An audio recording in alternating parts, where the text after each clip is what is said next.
Bola Ahmed Tinubu aṣíwájú Bola Ahmed Tinubu Bola Ahmed Tinubu GCFR Tinubu break silence wọ́n sọ̀rọ̀ síta lórí ọ̀rọ̀ joint military operations pẹ̀lú United States wọ́n ní ìjọba àwọn yóò fi gbogbo ara sí àjọṣepọ̀ tó dán mọ́rán pẹ̀lú àwọn orílẹ̀-èdè alámúlégbè wa lẹ́kùn ẹlẹ́kùnjẹkùn àti jákèjádò àgbáyé láti wú àwọn agbénipa tí gbòǹgbò láti wú àwọn onísùmọ̀mí tí gbòǹgbò láti fòpin sí ìdúnkùkùlájà dúnmọ̀húrúmọ̀húrú mọ́ni nípa ètò ààbò lórílẹ̀‐èdè Nàìjíríà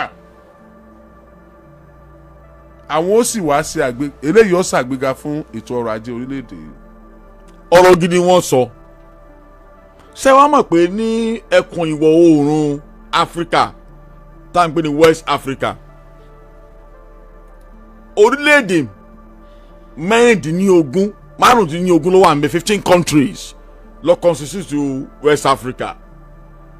Inú 15 yẹn mo lè sọ ní pé mẹ́ta nu wọ́n ti kúrò wọ́n ti fọ́ọ̀mù Sahel báwọn ọba ECOWAS ṣe mọ́ Burkina Faso Niger Republic àti Mali àwọn ìjọba ológun ti gba ibẹ̀ yẹn àwọn wá ta kété bí àbàtà tí ò bódò tán kò wá sí ìyún nìkan wọ́n wá ń wo àwọn akẹgbẹ́ wọn tí wọ́n jọ wà ní agbègbè yìí àwọn the remaining 12 country wọ́n ń gbégbé ayé ìfura pẹ̀lú wọn ò ní gbẹ́kẹ̀lé nínú Nigeria àti other rest of West African country wọn ò gbà wọ́n gbọ́ mọ́ tí bàálù èyíkéyìí nínú àwọn country yẹn bá fò kọjá most especially ní Burkina Faso ní Niger ní Mali ariwo wọn ò fi ta pé ṣèṣe pé àbọ̀dé ti wọlé now wọn ò tí ì rí àárín wọn tó sometime ago ààrẹ Bọ́lá Ahmed Tinubu fẹ́ nawọ́ ìjà sí wọn pé ẹ jẹ́ ká fi ipá mú wọn mọ́ra àwọn kan ló wá kọ́ṣọ́ wọn pé ẹ má dán wò pé ẹ fi ogun àbí agídí wọ àwọn orílẹ̀ mẹ́ta yìí mọ́ra báyìí sọ̀rọ̀ lọ́wọ́ báyìí nísìnyí wọ́n ti fọ́ọ̀mù alliance àmẹ́ẹ̀ta yẹn wọ́n sì dúró bí àfọ́kùgò tó dúró tìkanra ni láàmẹ́ẹ̀ta yẹn.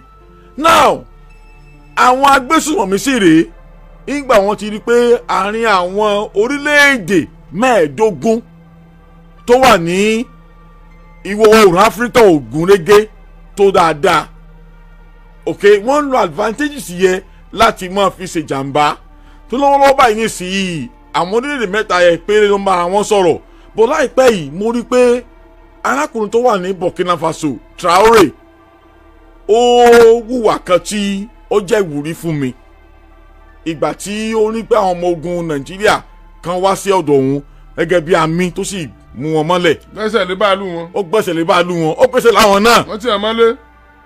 ipò òun ò ní lọ ó wá sọ̀rọ̀ kẹ́ pé gbogbo tó sọ pé òun ò ní jẹ́ kí ẹ̀jẹ̀ ọmọ ìyá àwọn tó dáfíríkà kó tọwọ́ òun bọ́ ó sì ṣe gbogbo ètò láàrin Nàìjíríà àti Burkina Faso ìlú rẹ̀ bó ṣe hand over àwọn ọmọ ogun yẹn sílẹ̀ fún wọn láti pé ó bínú àbídé lẹ́tàn.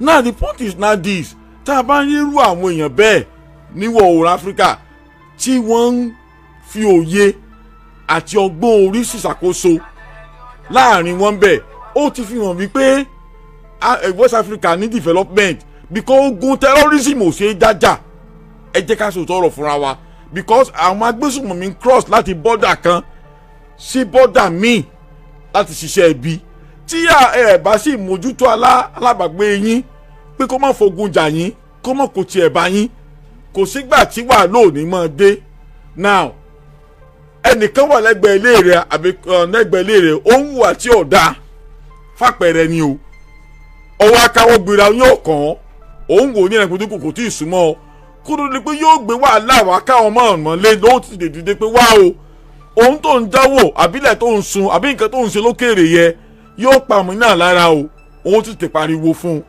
àwọn gẹ́gẹ́ bíi adarí ilẹ̀ chairman fún former chairman fún ECOWAS tí wọ́n jẹ́ wọ́n gbọ́dọ̀ rí pé wọ́n pe àwọn adarí ilẹ̀ Áfíríkà yòókù mọ́ra láti rí pé bóun làwọn agbésùmọ̀mí ṣe ń rìn nǹkan jagun ṣe pé wọ́n tọ̀dọ̀ mi bọ́dọ̀ rẹ bọ́ síbòmíì bóun la ṣe lè mójútó tó bá sá lọ́dọ̀ mi ń bí tó bá lọ́dọ̀ rẹ náà wàhálà ni ó kò. ìyẹn ni regional. ìyẹn ni regional. what of the global.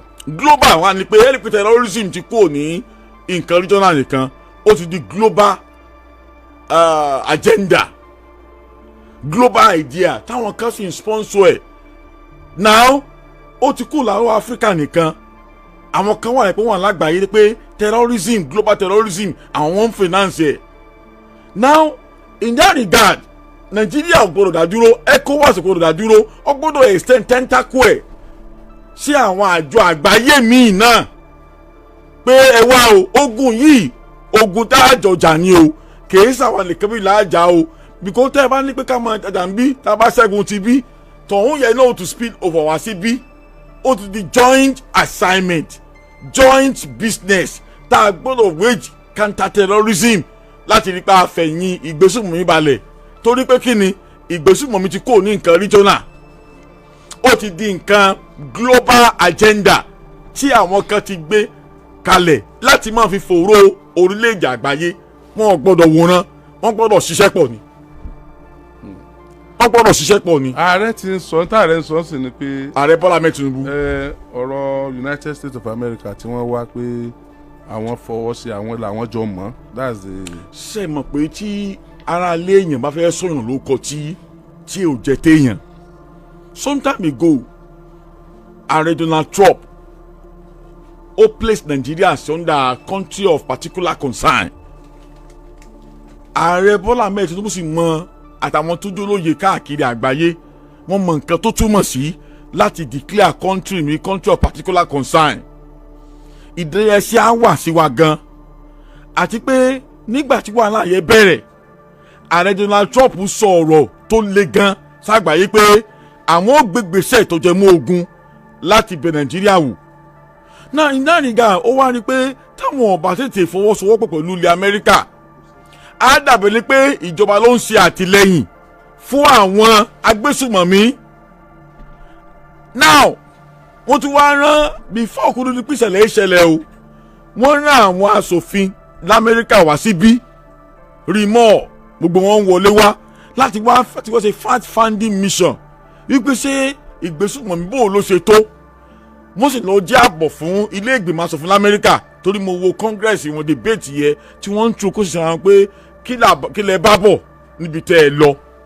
wọ́n wá rí i pé there is no way tí wọ́n fi win terrorism war ní Nàìjíríà tí Nàìjíríà ọ̀bá bá form collaboration pẹ̀lú United States láti rí i pé wọ́n fi ẹ̀yìn Ìgbésùmọ̀mí balẹ̀. bí bẹ́ẹ̀ kọ́ àwọn kan tí ń nàka àléébù sísàkóso pé ìṣàkóso yìí ló ń ṣagbátẹrù èmi náà ń gbà kẹ́ náà mo fẹ́ gbàgbọ́ bẹ́ẹ̀ kí sáwọn nìkan pé ìṣàkóso yìí ò ṣe nǹkan tó yẹ kó ṣe lórí Ìgbésùmọ̀mí but this time around tó ń fún collaboration yìí ọ̀pọ̀lọpọ̀ ọmọ Nàìjíríà ló ti ń pàtẹ́wọ́ including me pé good to the president bó ṣe fún collaboration pẹ̀lú US Donald Trump láti gbógun ti Erdogan náà tún wá síbí. ọ̀rọ̀ ìgbà àdómìn tún wọlé lánàá. pẹ̀lú mo gbọ́ ó kulẹ̀ ti sọ ṣáájú àná o yan ààrẹ Donald Trump ó ní kìí ṣe ẹ̀kẹ́ tó ń wojú mọ́ nìyẹn o wípé more are still coming definitely wọ́n ti ṣínà ogun dé wọn nìyẹn ó ti di operation lé wọn jáde operation lé wọn pa ló kù báyìí. operation lé wọn léré tèmi ń pè nìyẹn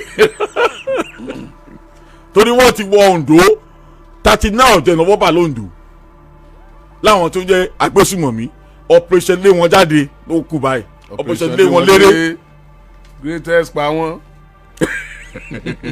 ló kù báyìí o gbogbo àgbéraga tí wọ́n ń ṣe ó wá yà mí lẹ́nu pé agbésùmọ̀mí gan bẹ̀rẹ̀ sí ń bẹ̀bẹ̀ lọ́wọ́ federal government pé kí wọ́n stop bombing yẹn kí wọ́n jẹ́ káwọn tó sọ̀rọ̀ papọ̀ fún kíni. ẹ̀yin àti ta ni àwa àti yín ọjọ́ sọ̀rọ̀ papọ̀ pẹ̀lú agbésùmọ̀mí. àpàyìn tán ni. mo wá respect ọ̀rọ̀ tí kìíní sọ láìpẹ́ yìí former president Ibrahim Badamasi Babangida Maradona ó ní kò sí nǹkan tó jọ bẹ́ẹ̀ kí bombardment yẹ kó máa continue because wọn ò wọ́n gbà lérò láti gbé Nàìjíríà láti gbé wa ṣubú yányán ni. a pa wọn tán ni Trump mọ̀ pa wọn. No, oh God káwa mọ̀ bá wọn sọ̀rọ̀ bẹ́ẹ̀ náà làwọn ti Kwara ní gọ́fúnà Kwara náà fẹ́ bá sọ̀rọ̀ o. èmi náà gbọ́ àwọn tó rìlíìsì àwọn èèyàn tán jí gbé o. wọ́n ń pàtàkì ara wọn pípẹ́ tẹ́lẹ̀ náà wọ́n rí agẹ́ bẹ́ẹ̀ ni pé àwọn ń gba tax àwọn sì ń yan fọnà láàrin ìlú kò sí tó fọwọ́ kà wọ́n tí ìbá sì ń rí rẹ̀ pé òun náà ti jọba láàyè ara rẹ̀ àwọn náà nàbọ̀ ti jọba láàyè àwọn bò lọ́wọ́lọ́wọ́ báyìí nísìnyí omi ti tọ̀yìn gbomi mẹ́nu. wọn lè mọ́ pọ̀ sí i mo ti jẹ́ pé ń jò ní àwọn tí wọ́n mú Boko Haram wọ́n daṣọ sí wọn lọ́rùn ni wọ́n tún gbowó fún wọn dà wọ́n má wùjọ wa náà tó ẹ̀gún. ibi tó kù ti jà wọn. àwọn tẹ́jẹ̀ ti wà lọ́wọ́ wọn. bẹ́ẹ̀ ni bó làwọn tẹ́ fẹ́mi wọn ṣòfò àwọn tẹ́ padànù àwọn tẹ́ palẹ́kún púnkì tí wọ́n ṣe jẹ́ ẹ̀rù ń bà mí fún nǹkan kan nígbà tí apààyàn bá bẹ̀rẹ̀ sí yan fana káàkiri ìlú tó sì ń láyà tó sì ń sọ̀rọ̀ pé òfin májọba sí ní tì. sórílẹ̀-èdè yìí ṣàṣẹ̀ṣẹ̀ débẹ̀ ni sọ́mọ àná ni wá ni ayé làwà tá a fi tí kìíní fi dé àmọ̀gbà tó pé tá a bá ń ka ìròyìn àdó olóró búgbàmù ní erékùṣù Congo kìíní kan ààrẹ mùtútù ṣẹ̀ṣẹ̀ṣẹ̀ kù kìíní kan lókèrè lọ́hùn ó lé òkèrè láti mọ̀ ká a máa ti máa gbọ́ ọ wà ní kó wá wọlé tọ̀ wá ń bí. níbi ìròyìn àgbáyé níbi ìṣọ̀ ẹ̀sìn gbà náà láti mọ̀ ká. sẹ́mi pé ní September 11 2001 tí àdó olóró bú ní Amẹ́ríkà ìgbà tí mo gbọ́ kìíní ẹ̀ pé àwọn kan máa ń jẹ àdó olóró mọ́ra wọ́n lọ para wọn mi tètè gbàgbọ́ pé ó lè wọ bí mo ní sọ possible sá kí ẹ̀ ṣe kó fẹ́ lọ kú kó sì fi àdó olóró sáré káyà àdúgbò sì fọ òun náà ya kó fa àwọn tó wà mẹ́rin náà ya mo ní ara ìgbà ò tó wọ bí mo tún mọ̀ pé èrò tí mò ń rò yẹ torí kò sún mọ́ wa ni. wọ́n ní wọ́n tún àtáàkì ìpele nípínlẹ̀ Ondo lánàá. mo gbọ́. what nonsense Trump ẹjọ́ ẹ máa yìn lójoojúmọ́. sẹ́ni kan tí àwa tá a wà ní kíní humanitarian wa ń wò ni pé tó máa ń yìn the first of tí wọ́n yìn a rí pé kò mú aráàlú nǹkan lọ. kò mú aráàlú. kò mú aráàlú. ọ̀ya àwọn eléyìí yàtọ̀ sí Nàìjíríà o tí wọ́n mọ yìnbọn sáráàlú o ẹ mọ bí sẹ́ ti gọ sí sẹ́ ti sọ wọn tí wọ́n ti fi kíní sọ wọn surveillance tí wọ́n ti ríbi tí wọ́n wà ní ọba péjọ kí kíní wọ́n dún bẹ́ẹ̀ gbùmù ẹ mọ sọ wọn ẹ mọ pa wọn ẹ pa wọn ni o. kèé ti fi ọkà iná rárá o kí wọ́n waste wọn dànù. wọ́n deserve láti live they don't deserve to live. wọ́n èsì èèyàn náà. bẹ́ẹ̀ ni. àdéhùn máa be like us. àtọ̀ wọn ò ronú bí wa mọ́. ẹ dàkú reason wọn fi ń pààyàn ẹ ti dà mí lò torí kíni wọ́n fẹ́ mọ̀ kí ni àwọn reason wọn náà ẹ̀sìn àwọn Boko Haram yẹn wọ́n lẹ́sìn ni irọ́ ni ìṣẹ̀sìn ó lè ní wọ́n parọ́ mẹ́sìn ni. ní ìgbàgbọ́. àwọn Fúlàní x-men. ẹsẹ̀ torí màálù wọn ni ẹsẹ̀ pa àwọn èèyàn ẹ jẹ́ abira wa náà kò sí reason fún. ẹ fi ẹ̀mí ṣòfò lójoojúmọ́. they don't deserve to live. ọpọlọ wọn ti kó téèyàn let them go. kò yẹ kí wọ́n wà láàyè. ṣe fẹ́ gbọ́. mo ń gbọ́ yín tí a máa mi. ẹ tó bá pa Agbésùmọ̀mí yóò gbà ládàá lọ́dọ̀ Ọlọ́run. ẹ mọ nǹkan tí mo kà láìpẹ́ tí ààrẹ ilẹ̀ Russia sọ ó ní Ọlọ́run ló máa ń dárí jì Agbésùmọ̀mí òun ò mọ̀ fún ránṣẹ́ sọ́lọ́run. bẹ́ẹ̀ ni náà kọ́ máa fi wọ́n ránṣẹ́ sọ́lọ́run kò ṣe pé èèyàn náà dáríjì wọn tẹ́wà tó kó wọn sáwùjọ èèyàn. ó ní Ọlọ́run ló máa dáríjì wọn ṣùgbọ́n wọn fún ránṣẹ́ sọ́lọ́run kọ́lọ́ tó bá dárí kó máa dáríjì wọn. ẹ jẹ́ wọn ọdún tuntun yìí ẹ bá pa Ọlọ́run ni ẹ pa Agbésùmọ̀mí o ìdí sọ ìran mi mo ti rántí ìran mi tó mọ́. iṣẹ́ tẹ fẹ́ jẹ́nu. Ọlọ́run ní ìjọba ẹ má pa Agbésùmọ̀mí ẹ má béèrè ẹ̀sìn ẹ má béèrè ẹ̀yà ẹ má béèrè bí ó ti wá kódà ẹ má béèrè oko ẹ̀. ẹ ṣeun. tẹ́ ẹ bá ti rí pàṣẹ Agbésùmọ̀mí ni wọ́n pa ẹ pa wọ́n. wọ́n kò lórí ilẹ̀. ẹ pa wọ́n. kí ló dé. ẹ ju bọ́ọ̀bù síbi ẹ bá wà ẹ pa wọ́n. wọ́n fẹ́ borílẹ̀-èdè jẹ́ fún wa Nàìjíríà ò rí báyìí tẹ́lẹ̀ náà. kò rí báyìí. wọ́n tiẹ̀ tún wá burú wọ́n tún fẹ́ wọ South West. wọ́n ti wọlé ni wọn ò tí dáhùn sí wa wọ́n ò tí gbà fún wọn ni. àbórí ìtayín ni. ṣé ẹ mọ̀ pé mo dúpẹ́ lọ́wọ́ ìṣàkóso yìí Aṣíwájú Bọ́lá Ahmed Tinubu I want to commend him for the collaboration work pẹ̀lú America torí àwọn kan tí wọn ò lóye wọ́n rò pé yá ìjọba Nàìjíríà ò fọwọ́ wọn ò mọ̀ sí bí America ṣe wá strike.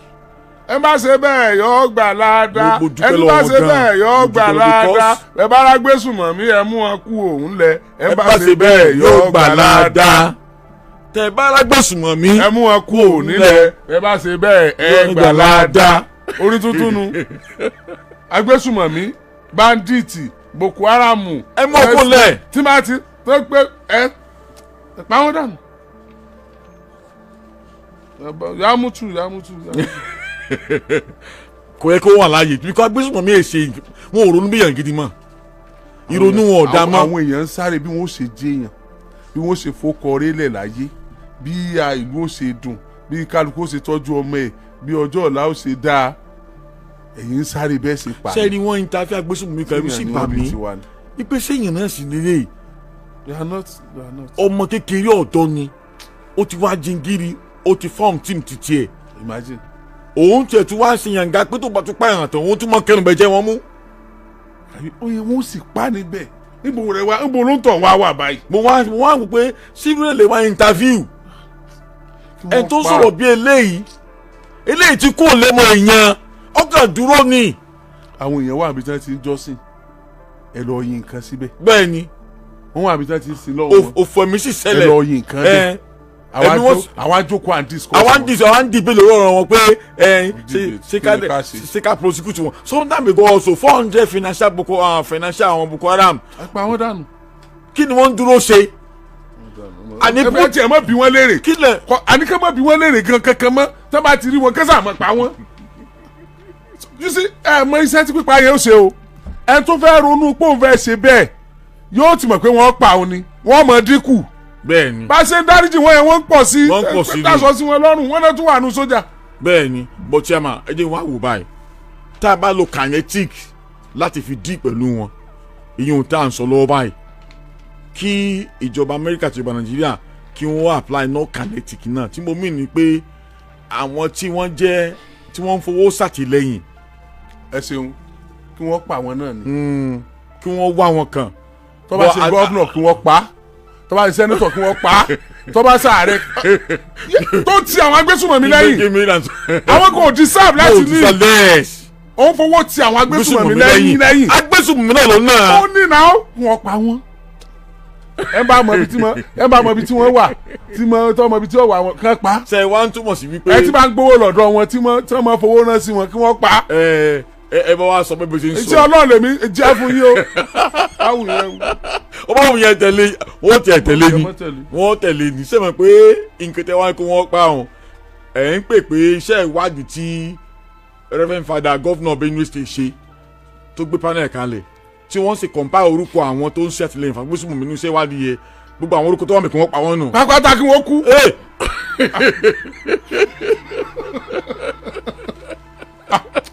wọ́n kú wọ́n pààyàn náà. tẹ́ ẹ bá mọ̀ ń sọ ẹ mọ̀ kí gómìnà kú náà lè sọ wọn. tó bá wà bẹ́ẹ̀ kó kú.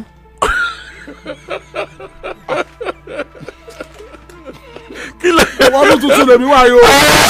ìyá Igbesumomi ní ọ̀dà àdá òsítọ́. gbogbo ẹni tó bá wà bẹ́ẹ̀ kan pa wọ́n. ẹ bínú tẹ́tẹ́ nù. ọmọ ti bínú tán.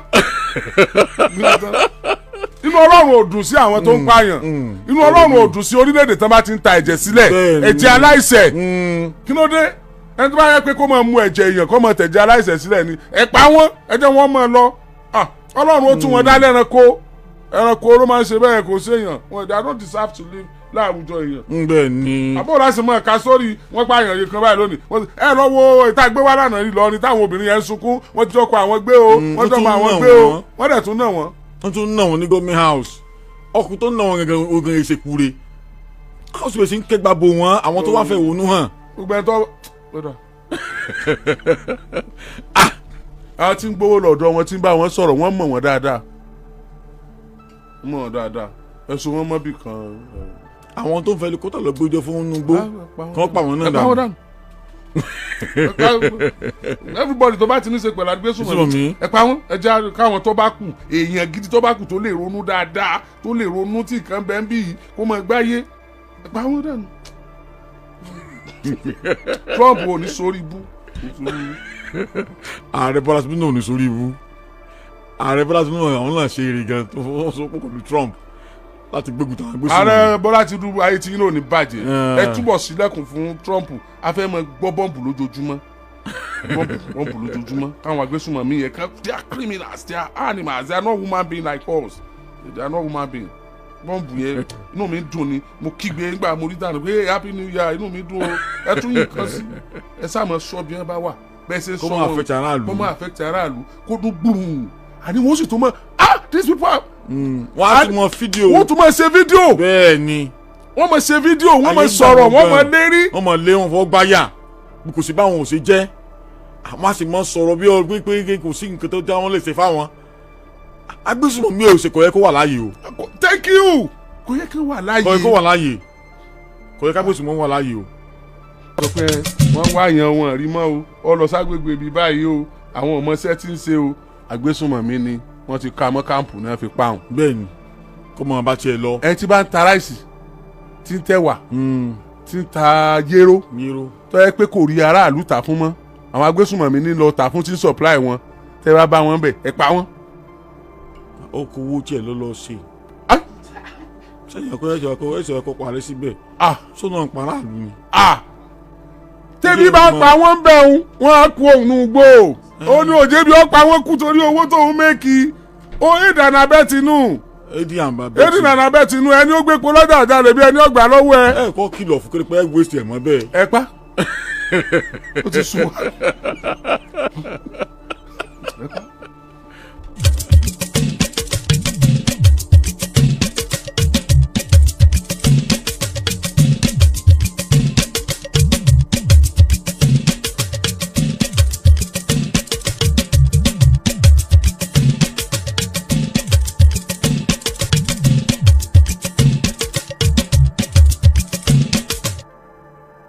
àánú mi mọ̀ ṣe yín comment section láàárọ̀ yìí mo rò pé ẹnìkan sọ pé ẹ mọ̀ pa wọ́n ni wo ìbá mú àdírẹ́sì ẹ ìbá na páàsì ẹ ẹ jẹ́ kí àwọn èèyàn dá sí ẹ fóònù nọ́mbà tí wọ́n pè sí òun náà ni 07041001887 07041001887 international nǹkan. +44 740 569 7158 ẹ tán fóònù méjèèjì o èkejì dà +44 740 569 7158 ká tó máa gba ìpè wọlé Peter Obi ó ti darapọ̀ mọ́ ẹgbẹ́ òṣèlú ADC lánàá ó sì sọ pé ní 2027 o kẹ́nìkan máa lọ gbé wá wípé òun o òun ò rí ìgìbò wọ́n bá wọn bẹ̀ o àkọlé sókànwá tòní wọ́n ti fún wọn ní àkọlé sókànwá tòní ni ẹ̀pà wọn.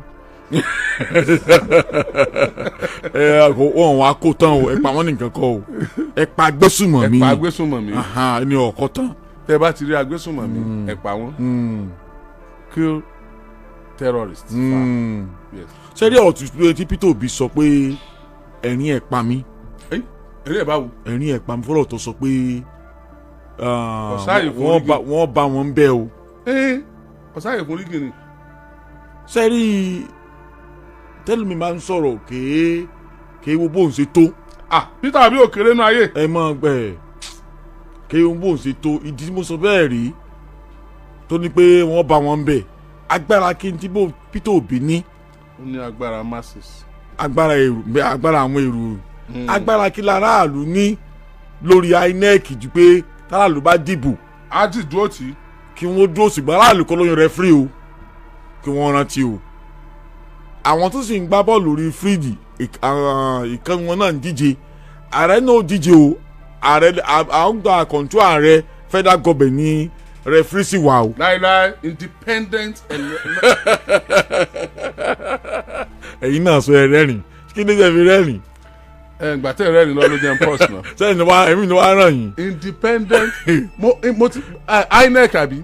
INEC independent national electoral commission. national electoral commission ni. independent ni wọ́n ta ni. independent. ta ló falága bẹ́ẹ̀.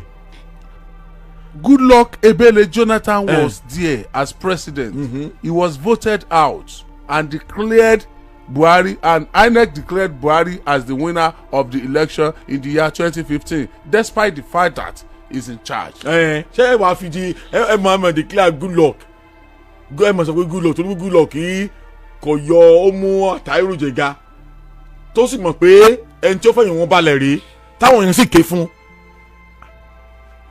ọkùnrin tó sunná àfọkùnrin ẹgbẹ́ ẹ̀. akọsẹ́ ní sí. àwọn kúkà lọ́dún kò ti Goodluck lọ́rùn ní pé kó gbà ó ti dé bánu kì í ti pé wò náà bẹ́ẹ̀ níbi kò sọ fún Goodluck pé ẹni tó fi bẹ́ẹ̀ yí ọ̀rọ̀ pé o ti ń dágbé o ti ń juwọ́ o pé ò ṣèjọba mọ́ o because at times you re the heart of enlargement of heart tí Goodluck ní tó fi àlá APC the large heart tí Goodluck ní tó fi àlá APC láti fọ́ májà some party ò lè gbàgbé ẹ̀ láàyè ẹ̀mújà gbàgbé ACN gbà yẹ CPC part of AGA PDP mo lè sọ fún yín pé àwọn party wà lóde yìí wọn ò lè fi àyè rẹ̀ gbà any party kò fọ́run májà bẹ́ẹ̀ gbogbo ọ̀nà wọ́n sàn pé ìmẹ́ni nìkan ìmọ̀tún ìmọ̀jọ ọmọ ẹni nìkan kì í dalẹ̀. ó tún wọn ká ní àwọn tó wà ń ta ó tún wọn ká ní Goodluck gbowó lẹ́rán wọ́n sì fọ́ májà yẹn ṣojú ẹ̀. But that no I as a politician he should know how to maneuver, he should know how to rigmarole, he should know how to the politicking behind disruption of merger. You know yẹ kó ṣe before merger, but Tinubu is articulate enough to make sure pé àwọn merger work. Ara ṣe yẹn ni pé PDP ò sinmi, iṣẹ́ tó kù ní ìsìn ni pé how to take care of SDP and ADC tó ní òfin ní fọkànbalẹ̀, but yẹn ò ní ṣe pẹ̀lú election náà. Tí wọ́n bá ti ní fọkànbalẹ̀ before election, problem wọn ni ò ní jẹ́ kán wọlé kìí ṣe pé wọ́n á rí ìdìbò. You get it? problem wọn tẹ́lẹ̀ kò ní kó wọn lé yẹ ibo lóríṣun wàhálà wọn ti wá. That one is politics.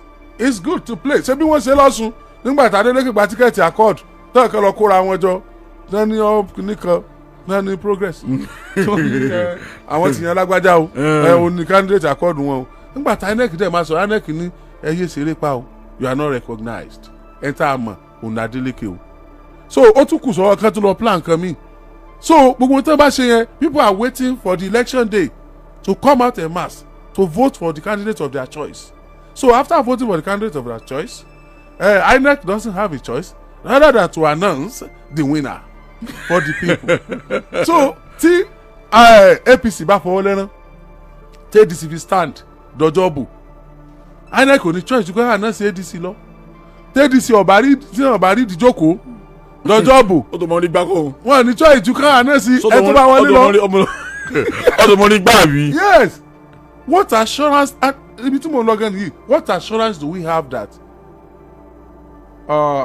Peter Obi will emerge from the primary of ADC? Sí Àtíkù ready. ẹ̀ ń pè pé kí ni certainty pé a emerge. Yes, kò certain. Ṣé Àtíkù ṣetán láti submit pé kí Obi lọ, àbí tí Àtíkù ọba ṣetán sóbì náà ṣetán láti ṣe gbákejì Àtíkù? Tóbi bá ṣetán láti ṣe gbákejì Àtíkù, àwọn tó ń tẹ̀ lóbi bọ̀ wọ́n ń tẹ̀ lóbi ní àbọ̀ ń tẹ̀ l'Àtíkù? Are they ready to bend and follow Àtíkù tán ti pè lólè tán ti láwọn olè bá ṣe mọ́ láíláí tán fi ní new blood náà fi mú Obi wá? So s'Àtíkù máa di new blood at that time ní ẹgbàá lẹ́nu mẹ́sàn-án lónìí. Ṣé rí ọkọ̀ ADC tí mò ń wò yìí lójú àgbà mi pẹ̀lú nǹkan tó wà ń bẹ̀ yìí kọ́lọ́n jogun ní ayọ̀ ni because destructive ego yóò dà wọ́n bí ìjì nínú ẹgbẹ́ yẹn because àwọn tó kó àwọn síbẹ̀ àwọn tó pé wọn ò kálukú ambition ó lékè lọ́kàn ẹ̀ ni. Èmi ò níbi tí Peter Obi fẹ́ ṣe running mate o ó sì certain pé Àtíkù ò lè ṣe running mate láéláé. Àtíkù ò dẹ̀ lè gbà pé òun ò ṣe mọ́. bẹ́ẹ̀ni ẹ ṣọ́ Àtíkù ò lè gbà pẹ̀lú nǹkan tó wà nílẹ̀ yìí. Àtíkù dúró tán ni wípé òun sì fẹ́ mú tíkẹ́ẹ̀tì ẹgbẹ́ yẹn lápá Peter Obi náà dúró tán. Àwọn ọmọ ẹlẹ́yìn Peter Obi sì ń sọ fún pé ijó kí ló bá gba second ticket àbí running mate ìjọ làwọn kò lẹ́yìn rẹ̀. wọ́n sọ bẹ́ẹ̀ láago sí tẹ̀sán. gẹ́rẹ́gẹ́ láago 11 àárọ̀ lò láti iléeṣẹ́ rédíò Àgídìgbò 88.7 FM Ìbàdàn lọ gba káàdì ìdìbò rẹ.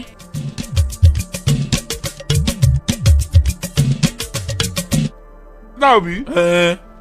wọ́n ní pé jókító sípò bá fi lè gbà láti ṣe running mate fẹ́ni candidate ìjọba àwọn withdraw support àwọn kò lẹ́yìn ẹ̀. òun náà sì rèé pẹ̀lú bó ṣe ń lọ kò lè gbà láti ṣe running mate fẹ́ni body. Definitely ọkọ̀ tí wọ́n jọ lọ wọ̀ yẹ ọkọ̀ sún àrà sọ̀bọ̀. kí sún àrà àbá mi kọ́ mọ́ ọ̀rọ̀ tó sún àrà ẹ mọ́ mi là bá mi o.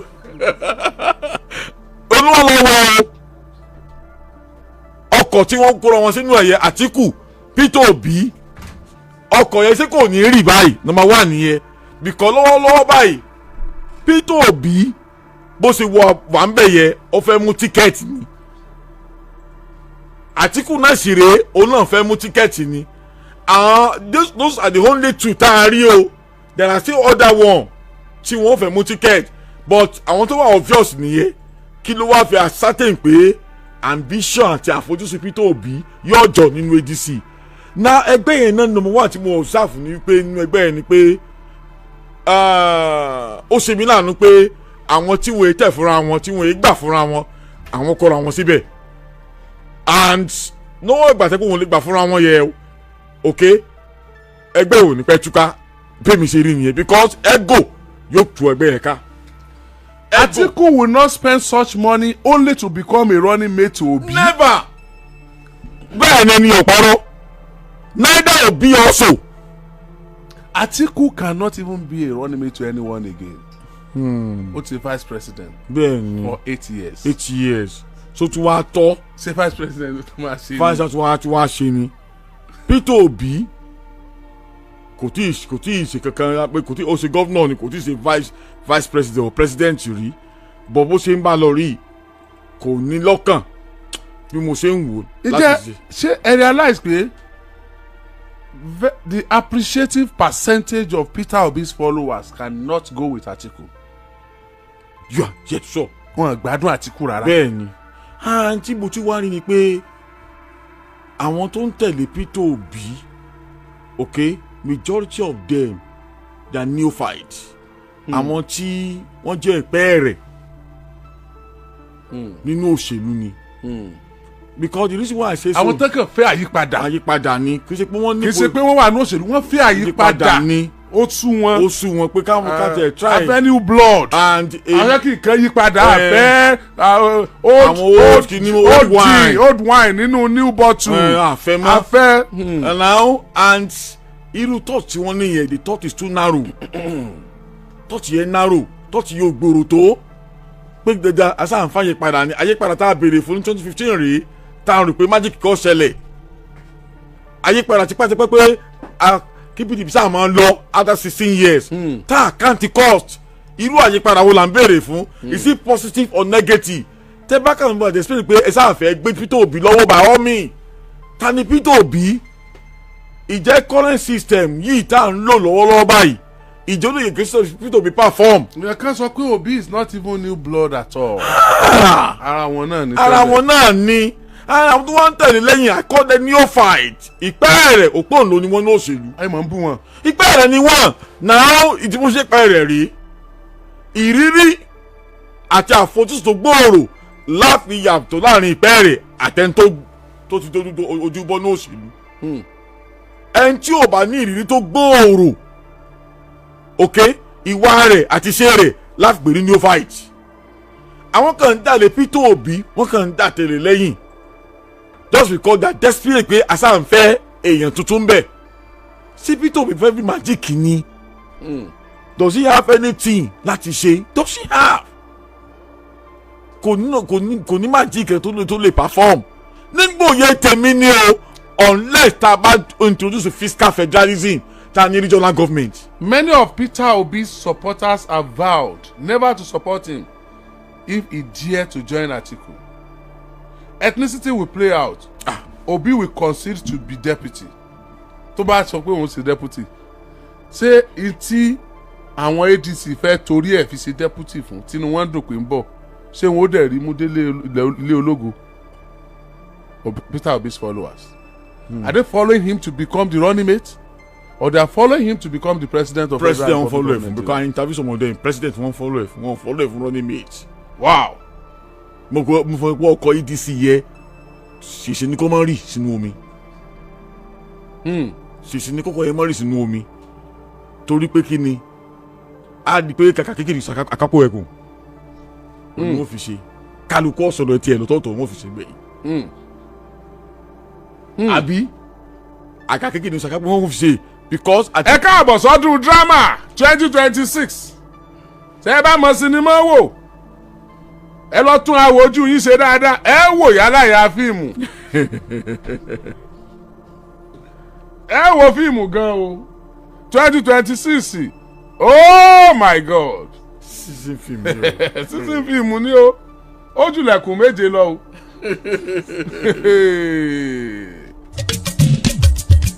ẹ jẹ́ ká kọ́mẹ̀ntì díẹ̀ kí wọ́n á ṣe ojú òpó lẹ̀. Wallahi, politics is very interesting in Nigeria because will those people who spoke all sorts of things against Atiku now started praising Atiku?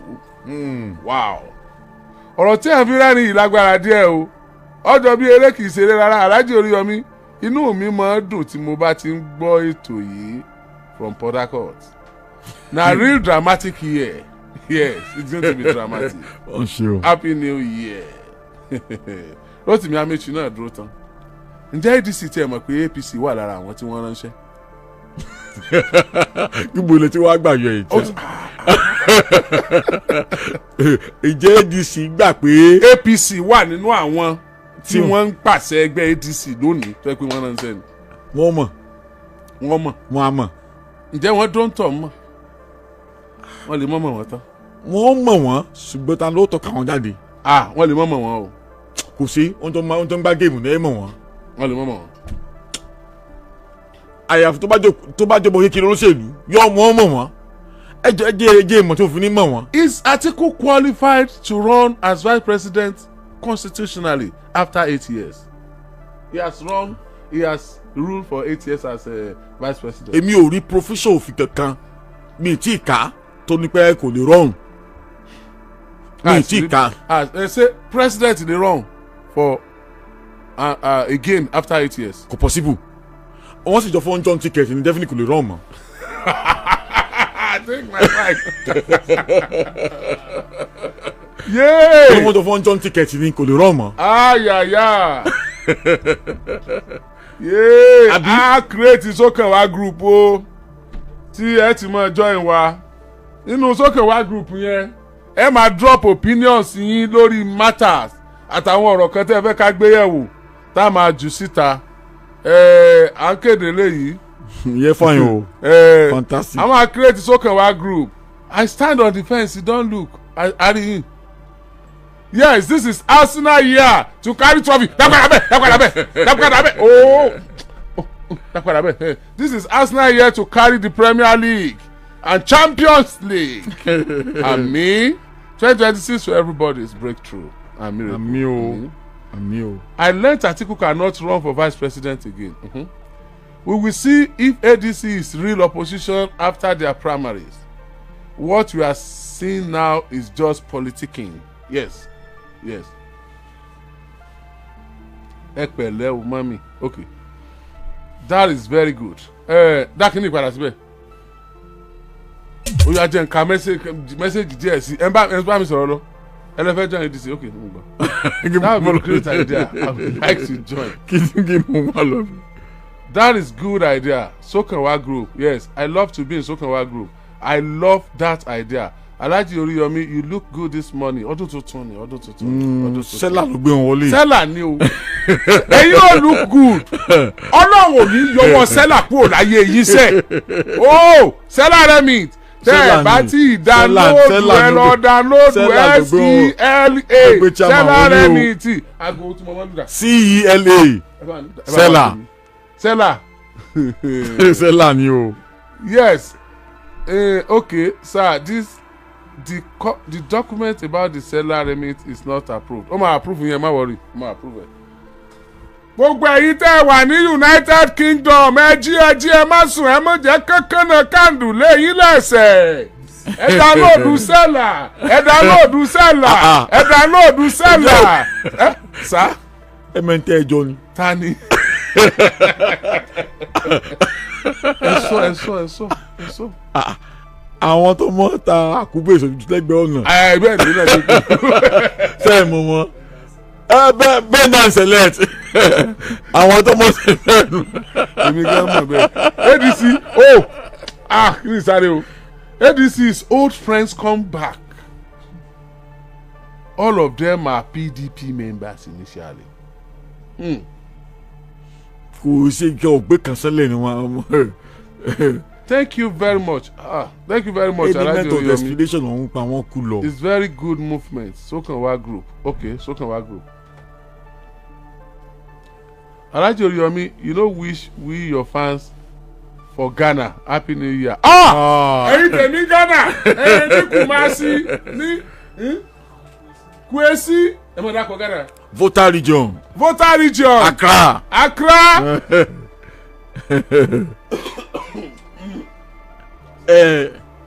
Sangobo. Johannesburg in Ghana. Mo gbé. Ẹ̀yin tí gbogbo Ghana pátápátá Happy New Year.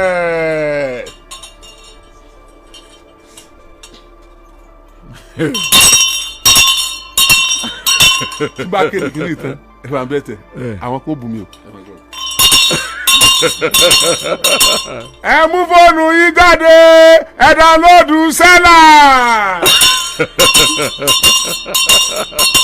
Ẹ mú fóònù yín jáde ẹ download sẹ́là.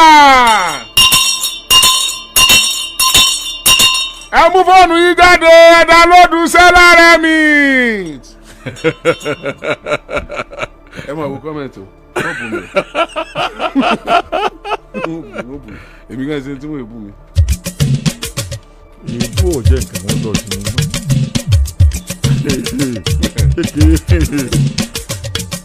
Ẹ̀yin gé ìbẹ́ ìbúra yín. Ẹ download sẹ́là ẹjọ́ ẹnìkan bó ṣe kékeré jò ní iná nù.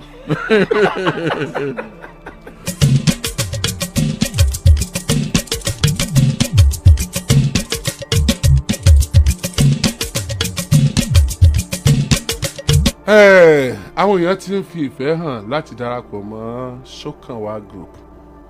A máa discuss ọ̀pọ̀lọpọ̀ ọ̀rọ̀ tó ní ṣe pẹ̀lú orílẹ̀-èdè Nàìjíríà ń bẹ lórí Sokanwa group yẹn. A máa ní extension of Sokanwa, extension of the one on here. A máa extend ẹ̀ sórí Sokanwa group yẹn. A máa sọ̀rọ̀, a máa ṣe videos, a máa ṣe calling, a tún máa ṣe program lórí àwọn issues kan àwọn ọ̀rọ̀ kan wà tá à ní fẹ́ sọ ní afẹ́fẹ́ a lè là mọ́lẹ̀ ń bẹ̀ a lè lo TikTok a lè lo èwo wọ́n lò sí yẹn lọ́sẹ̀ gbèdé yẹn náà àwọn ọmọ bó sì ti ń lò ní ìsinyìí ó ti gbàgbé a lè lo Facebook a lè lo Instagram that is to sọ̀rọ̀ so lórí Sokanwa group kí ni ìtì gan pa.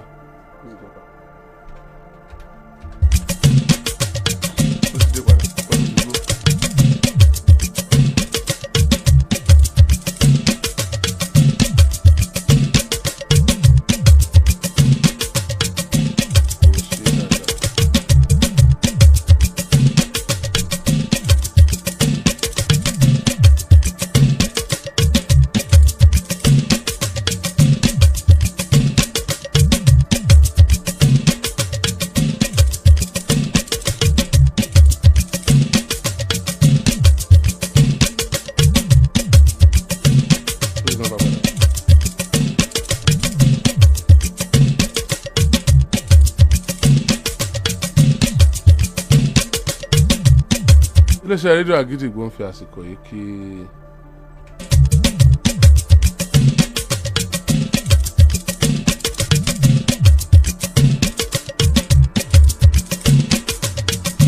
ọlọ́jọ́ bí òní Alhaji Munir Abiodun Adepoju Ogundipẹ happy birthday o long life and prosperity.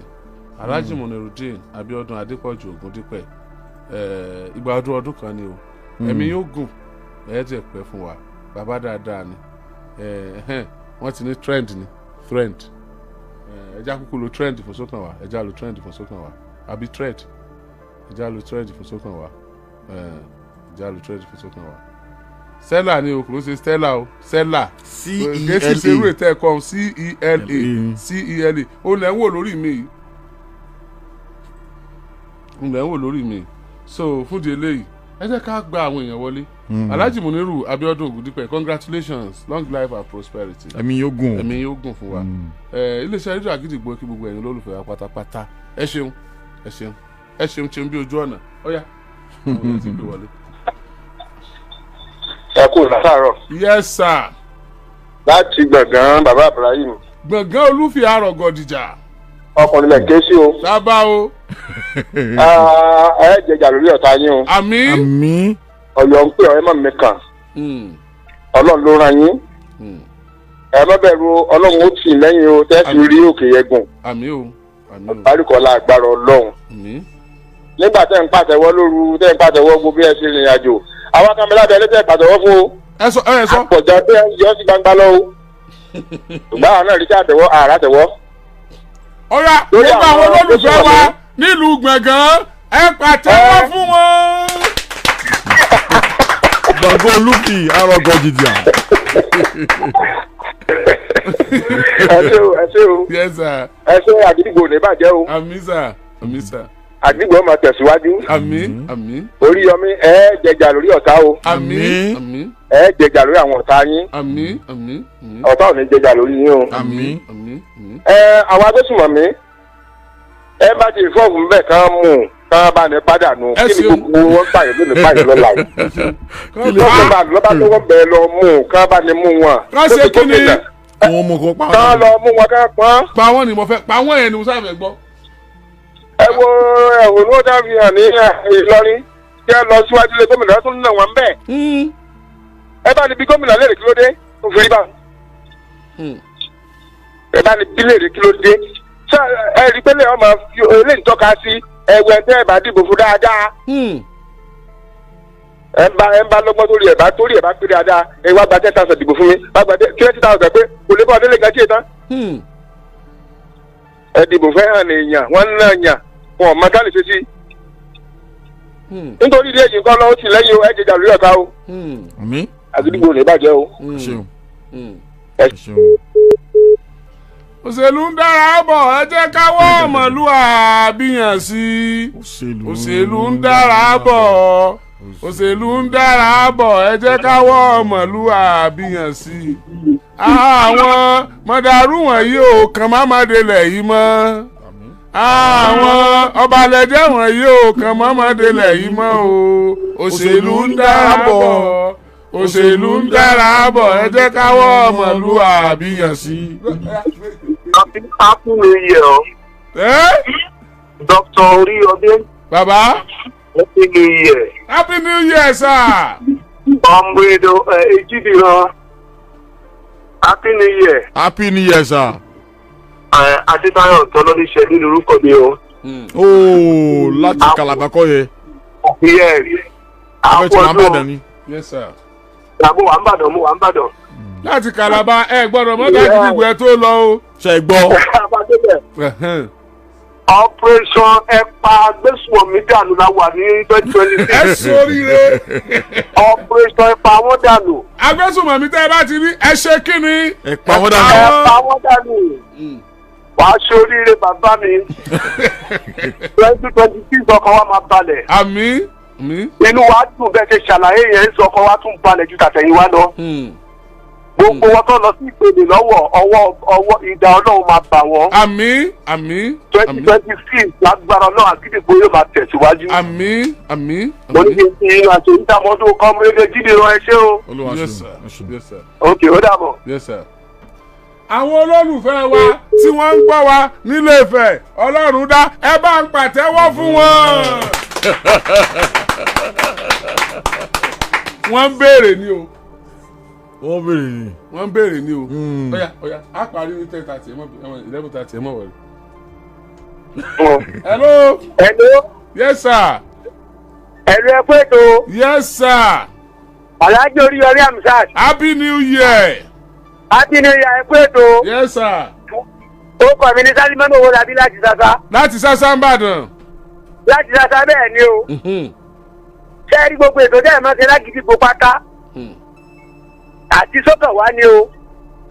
Kò sí kan táyé gbádùn. Tó yẹ yín. Ṣùgbọ́n ọ̀tá Ọlọ́run àtọ̀tá Nàìjíríà. Lẹ́yìn bá pé bí wọ́n ti bí àwọn Amẹ́ríkà ṣeré láti jẹ sàn. Ọ̀tá Nàìjíríà àtọ̀tọ̀ Ọlọ́run làwọn ẹ̀ ń bá lòun ọ̀faramọ́. Kódà àwọn ẹgbẹ́ kan tí wọ́n kọ́kọ́ sọ pé àwọn ọ̀faramọ́ ti Tinubu ṣe nínú àwọn ẹgbẹ́ olóṣèlú tí wọ́n ń múra ní ìsìn. Wàhálà ìjàlá ètè mọ́kọ́ fi ẹ́sẹ́ bí ẹ̀kọ́ ṣe pé Tinubu ṣe. Wàhálà yìí. Nítorí pé gbogbo bí ẹ ti ń tàwọn èèyàn gbẹ́sẹ̀ báyìí kí èrè tó báyà wọn sọ pé torí nǹkan báyìí ni tí ò ti torí ń bẹ̀. Àìdé yìí Alhaji Oriyomi pẹ̀lú ògo Ọlọ́run gbogbo ń tà ń wò níwájú yìí Ọlọ́run jẹ́ olè débẹ̀ pẹ̀lú ògo Ọlọ́run. Àmín. Ẹ ní dààmú. Àmín. Ọlọ́run wọlá gbogbo òun ṣe fẹ́rù òun ṣe fọmọ pẹ̀lú ògo Ọlọ́run jẹ́ olè lálàáfíà. Àmín. Àmín. Àmín. Àní dààmú Sálímọ́nù owó labí ni láti Sasa. Àmín. Ẹ ṣeun. Àwọn olólùfẹ́ wa tí wọ́n ń gbọ́ wa nílùú Ìwó ẹ bá ń pàtẹ́wọ́ fún wọn. Àwọn olólùfẹ́ wa ní United Kingdom àtẹ́wọ́ wọn dà. Ti Paris ń kọ́. Àwọn olólùfẹ́ wa l'Amẹ́ríkà ẹ bùn ẹ látẹ́wọ́. Àwọn olólùfẹ́ wa ní Paris ní gbogbo Europe àwọn London ní Austria ní gbogbo Europe pátápátá ẹ pàtẹ́wọ́ fún wọn tí èdè Germany. Gbogbo àwọn orílẹ̀-èdè tó wà ní Africa. Gabon, Benin Republic, Africa Coast, gbogbo Africa Coast ní gbogbo Africa ẹ bá ń pàtẹ́wọ́ fún wọn. Àwọn olólùfẹ́ wa níbo tó ni Asia country ẹ bá ń pàtẹ́wọ́ fún wọn.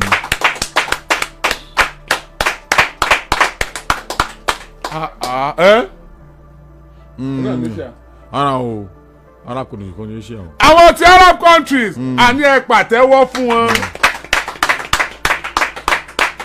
Àwọn olólùfẹ́ wa ní Abẹ́òkúta ẹ pàtẹ́wọ́ fún wọn. Àwọn èèyàn wa ní Kẹ́bí ẹ bá ń pàtẹ́wọ́ fún wọn. Àǹtí Kẹ́mi àwọn èèyàn wa ní Canada ẹ bá ń pàtẹ́wọ́ fún wọn.